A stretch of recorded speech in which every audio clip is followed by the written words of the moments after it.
साथियों, आज हम लोग चैप्टर शुरू कर रहे हैं, चैप्टर नंबर 6, जिसका नाम है जावा स्क्रिप्ट एंड एंगुलर जेएस। अगर देखा जाए एग्ज़ाम के पॉइंट से तो ये चैप्टर बहुत ही इंपॉर्टेंट है। एग्ज़ाम में इससे काफ़ी सारे क्वेश्चन पुटअप किए जाते हैं और आपके प्रैक्टिकल में भी इससे क्वेश्चन आते हैं। तो प्रैक्टिकल और ऑब्जेक्टिव दोनों को मिला करके ये चैप्टर हमारे लिए इम्पॉर्टेंट होने वाला है। तो चलते हैं, हम लोग शुरुआत करते हैं। आज फर्स्ट क्लास है जावा स्क्रिप्ट की।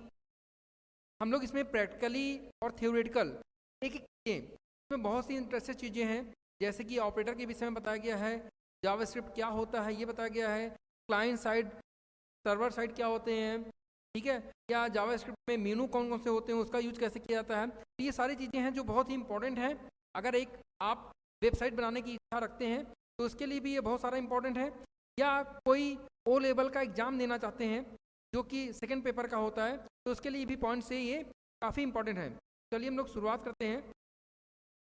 मेरा नाम जय सिंह है, आप सभी का बहुत बहुत स्वागत है DTI टेक्निकल इंस्टीट्यूट में। पहला टॉपिक है जावा स्क्रिप्ट का। तो पहले हम लोग समझ लेते हैं स्क्रिप्ट क्या होती है, what it means of script. अगर बात करें हम लोग स्क्रिप्ट क्या होती है तो उसका आंसर क्या होगा, समझिएगा। जब आप लोग वेब ब्राउज़र पर यानी कि नेट पर कोई फॉर्म भरते हैं, तो फॉर्म जब भरते हैं तो फॉर्म भरते समय अगर कुछ मिस्टेक हो जाती है तो आपको मैसेज मिलता है। जैसे अगर आपने फॉर्म में एज को फिलअप नहीं किया और आगे बढ़ के सबमिट करेंगे तो आपको मैसेज मिलता है कि ये एरिया आपका ब्लैंक है, ठीक है। या फॉर्म को सबमिट करेंगे तो क्या रिएक्शन होगा, ठीक है। ये सारा जो काम होता है, ये सारा काम स्क्रिप्टिंग लैंग्वेज का ही होता है, ठीक है। मोस्ट पॉपुलर और मोस्ट यूजफुल एक लैंग्वेज है जिसका नाम है जावा स्क्रिप्ट। तो चलिए शुरुआत करते हैं। जावा स्क्रिप्ट एक lightweight class cross platform और single threaded and interpreted compiler programming languages है। देखिए, जावा स्क्रिप्ट भी एक लैंग्वेज है, बट ये किस प्रकार की लैंग्वेज है, स्क्रिप्टिंग लैंग्वेज है। अगर आपसे कोई पूछे कि C++ ये सब भी तो लैंग्वेज है, तो जावा स्क्रिप्ट में क्या अंतर होता है। C++ को रन कराने के लिए कंपाइलर की जरूरत पड़ती है, बिना कंपाइलर किए वो रन नहीं होती है। लेकिन जावा स्क्रिप्ट को कंपाइलर की जरूरत नहीं पड़ती है, इसलिए इसे हम लोग क्या बोलते हैं, स्क्रिप्टिंग लैंग्वेज बोलते हैं।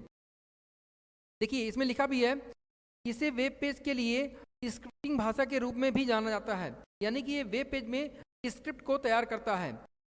ये वेब पेज को डेवलप करने के लिए, विकसित करने के लिए, और बहुत से ऐसे ब्राउज़र हैं जिनमें गैर ब्राउज़र हैं जिनमें जावास्क्रिप्ट का यूज किया जाता है। तो चलिए और आगे देखते हैं कि जावास्क्रिप्ट की खूबी क्या होती है। जो जावास्क्रिप्ट होती है एक प्रोग्रामिंग भाषा होती है। HTML या फिर CSS में जो कोड दिए गए हैं उनमें कुछ अपडेट करना है या फिर उसमें कुछ चेंज करना है तो जावास्क्रिप्ट उसको आसानी से कर सकता है। ध्यान रखिएगा, जावास्क्रिप्ट हम लोग तभी यूज करेंगे जब हम लोगों ने HTML की फाइल बना रखी होगी, तो तभी हम लोग उसका यूज करते हैं। नेक्स्ट लिखा गया है, जावास्क्रिप्ट डेटा की गणना करने या फिर हेरफेर करने या उसको सत्यापित करने के लिए उसका उपयोग कर सकते हैं। मतलब कैलकुलेशन करने के लिए भी, या फिर स्वैपिंग करने के लिए, मतलब डेटा को इधर से उधर, उधर से इधर करने के लिए, या ये चेक करने के लिए कि ये सही है या गलत, इस काम के लिए भी हम लोग जावास्क्रिप्ट का यूज कर सकते हैं। और एक खूबी इसमें क्या है, JavaScript client side scripting language है और सर्वर साइड स्क्रिप्टिंग लैंग्वेज है। क्लाइंट साइड, सर्वर साइड क्या होता है आगे हम लोग समझते हैं अभी। अब देखिए नेक्स्ट पॉइंट है कि जावास्क्रिप्ट के एप्लीकेशंस आप कौन कौन से होते हैं। देखिए, इस डायग्राम में बताया भी गया है कि पहले HTML बनाइए, फिर CSS यूज करिए और फिर किसका यूज करिए आप, जावास्क्रिप्ट का।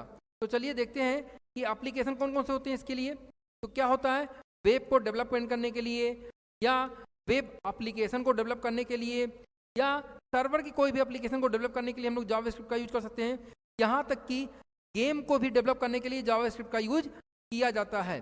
साथ ही साथ स्मार्ट वॉच को भी, या कोई आर्ट हम लोग डिजाइन कर रहे हैं उसके लिए भी हम लोग इस एप्लीकेशन का यूज कर सकते हैं। या फिर मशीन लर्निंग और मोबाइल के बहुत सारे एप्लीकेशन के लिए हम लोग जावास्क्रिप्ट का यूज कर सकते हैं।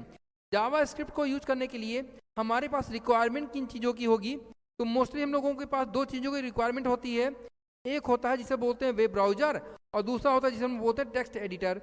वेब ब्राउज़र में जैसे मोजिला, क्रोम, सफारी, एज, इनमें से कोई भी एक ब्राउज़र होगा तो आपका रिक्वायरमेंट पूरी हो जाएगी। मतलब आपको एक ब्राउज़र चाहिए और कोई भी एक टेक्स्ट एडिटर चाहिए।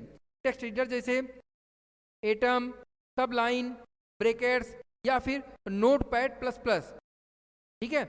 अच्छा इजी जो रहता है, चाहे तो आप ब्रैकेट का यूज भी कर सकते हैं और सबलाइन का भी यूज कर सकते हैं। अच्छे तरीके से सबलाइन का यूज कर सकते हैं आप। तो इनमें से किसी भी एक टेक्स्ट एडिटर का यूज करके आप जावास्क्रिप्ट का यूज कर सकते हैं। नेक्स्ट देखिए यहाँ पे बताया गया है क्लाइंट साइड स्क्रिप्टिंग और दूसरा है सर्वर साइड स्क्रिप्टिंग। ये क्या होता है समझिए। बताया गया है web browser execute client side scripting.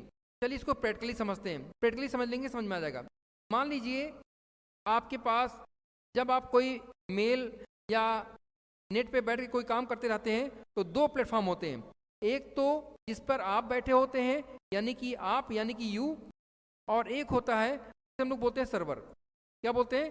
Server बोलते हैं। इससे आप डायरेक्टली क्या होते हैं? कनेक्टेड रहते हैं।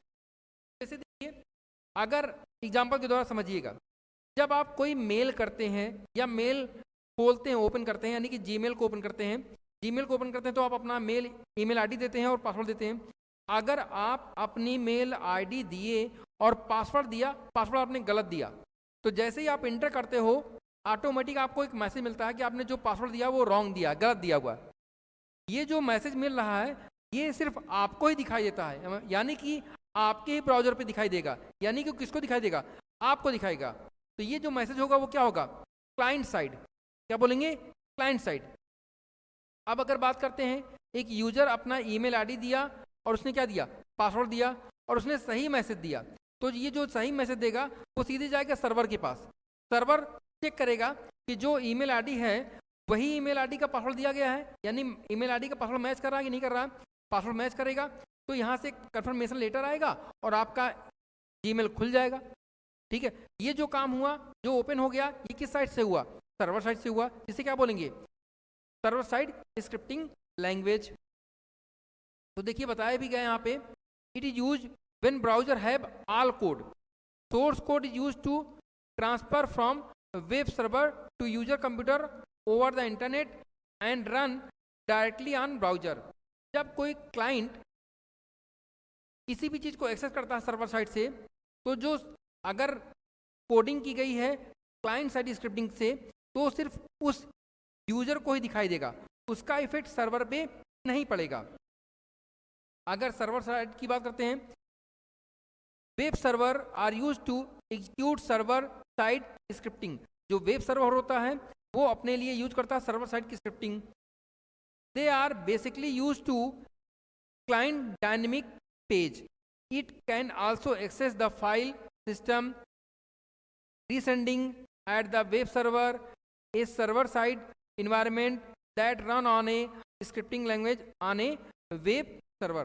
फिर से एक बार समझते हैं प्रैक्टिकली के द्वारा। मतलब देखिए, जब आप सर्वर साइड से कोई भी डॉक्यूमेंट को डाउनलोड करते हैं, तो जब वो डॉक्यूमेंट डाउनलोड हो जाती है तो आपके पास एक मैसेज आता है कि ये डॉक्यूमेंट आपकी डाउनलोड हो गई है। तो ये जो मैसेज आता है ये क्लाइंट साइड हो गया। लेकिन जो आपको डॉक्यूमेंट मिल रहा है किस साइड से? सर्वर साइड से। इसी को हम लोग क्या बोलते हैं? सर्वर साइड और क्लाइंट साइड स्क्रिप्टिंग लैंग्वेज। देखिए जो हम लोग जावास्क्रिप्ट पढ़ रहे हैं, इसमें प्रैक्टिकली और थ्योरेटिकल एक एक पॉइंट्स आपको प्रैक्टिकली भी और थ्योरेटिकल भी समझाया जाएगा। ठीक है, तो बने रहिए आप लोग और video regular day by day complete video देखते रहिए, ताकि हम लोगों का जो जावास्क्रिप्ट है वो प्रैक्टिकली भी और थ्योरेटिकल भी स्ट्रांग हो जाए।